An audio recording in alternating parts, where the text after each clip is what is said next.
दिल और ईमान हो तो पप्पू यादव जैसा। बताइए, छपरा में जो गोलीकांड हुआ है, जो फायरिंग हुआ है चुनाव के समय में बीजेपी और आरजेडी कार्यकर्ता के बीच, जिसमें आरजेडी के 2 कार्यकर्ता मर गए, उनके घर वालों को पप्पू यादव ने 5-5 लाख रुपया दे दिया है। बताइए, बिहार में भारतीय जनता पार्टी एनडीए की सरकार है, अब तक इन लोगों ने 1 रुपया नहीं दिया है।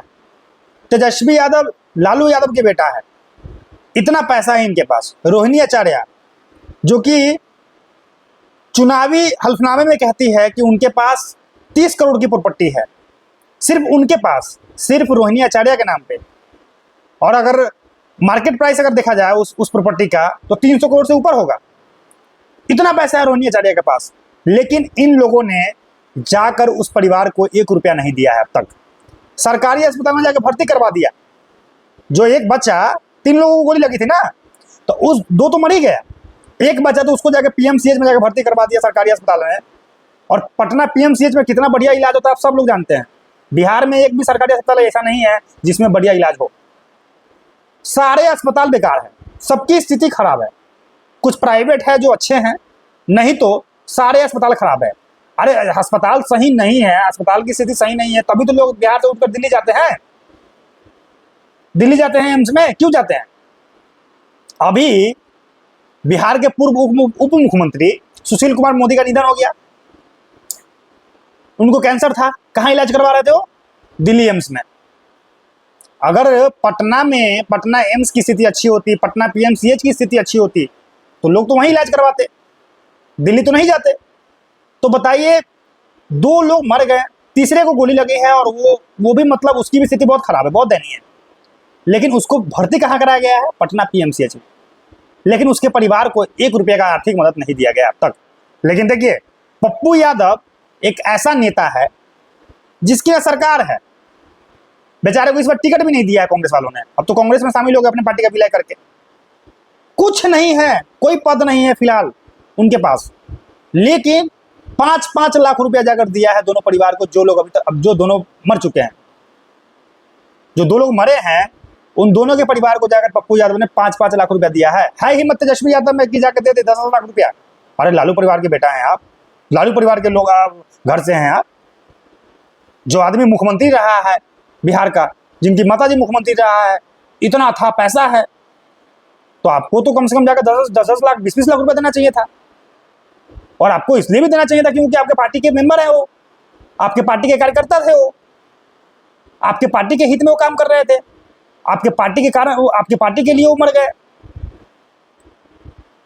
तो आपको तो ज्यादा पैसा देना चाहिए था ना। लेकिन आप लोगों ने नहीं दिया। आप क्या कर रहे हैं? राजनीति कर रहे हैं। आप जांच की मांग कर रहे हैं। अरे भाई, जांच की मांग क्या कर रहे हो? जांच तो होगा ही। बिहार में पुलिस क्यों है? प्रशासन क्यों है? उसका तो काम है जांच करना, वो जांच करेंगे ना, क्या दिक्कत है? जांच होगा, रिपोर्ट मिल जाएगा। आपका क्या काम है? आप अपना काम कीजिए ना। आप जाके उस घर वालों को आर्थिक मदद कीजिए। बेचारे उस घर वालों की क्या स्थिति होगी, अभी क्या बीत रहा होगा उनके परिवार पे? क्या मिला उसको? रोहिणी आचार्य के चलते बेचारा धूप में, इतनी गर्मी में, जो कार्यकर्ता है वो घूम रहे थे और उनको लग गया गोली, उनके ऊपर चल गया गोली, तो आप सिर्फ है ना जांच की मांग कर रहे हैं और कार्रवाई की मांग कर रहे हैं। इतना करने से थोड़ी नहीं चलेगा। जिसने गोली चलाया है उसके ऊपर तो कार्रवाई होगी, जिसने गलत किया है उसको सजा मिलेगी। लेकिन क्या सिर्फ सजा मिलने से हो जाएगा? क्या आपकी कुछ जिम्मेदारी नहीं बनती है? क्या आपका भी तो दायित्व है? आपको क्या करना चाहिए वो देखिए ना। बताइए बताइए, मामला हुआ किसमें? आरजेडी और बीजेपी के कार्यकर्ता के बीच में गोली चला, बीजेपी के कार्यकर्ताओं ने गोली चलाया, आरजेडी के लोग मरे। अब इसमें पप्पू यादव का तो कोई काम ही नहीं है, वो तो बेचारा इस दोनों पार्टी से है ही नहीं, वो तो तीसरा व्यक्ति है, कोई काम नहीं है पप्पू यादव का। लेकिन फिर भी वो इंसान आ करके उस दोनों परिवार को 5-5 लाख रुपया देता है। अब आप सोच रहे होंगे पप्पू यादव के पास पैसा कहां से आता है इतना? भाई जमीन बेचकर देता है वो जमीन बेच बेच कर लोगों को मदद करता है। कोरोना काल में भी वही किया था वो, आज भी वही करता है, कल भी वही करेगा। और जब जब बिहार में लोगों को जरूरत पड़ी है, आर्थिक मदद की जरूरत पड़ी है, तब तब पप्पू यादव खड़ा हुए हैं। बिहार में लोगों को जब जब जिस चीज की भी जरूरत हो, चाहे वो आर्थिक मदद हो, चाहे कोई भी मदद हो, तब तब पप्पू यादव को देखा गया है खड़ा होते हुए। ऐसा व्यक्ति है, व्यक्तित्व हो तो ऐसा। बिहार में कई बड़े बड़े नेता हैं जिनके पास बहुत पैसा है, लेकिन कोई जाकर आर्थिक मदद नहीं करता है, लेकिन पप्पू यादव करता है, जमीन बेच कर करता है। अब सोचिए कि पप्पू यादव का जो ईमान है वो कितना बड़ा है और कितने अच्छे इंसान है वो। मैं तो लोगों से एज ए पत्रकार होते हुए मैं गुजारिश करना चाहूंगा, हाथ जोड़कर प्रार्थना करना चाहूंगा कि आप लोग पप्पू यादव को वोट दीजिए। आप लोग पप्पू यादव इस बार निर्दलीय चुनाव लड़ रहे हैं, उनको चुनाव जितवाइए।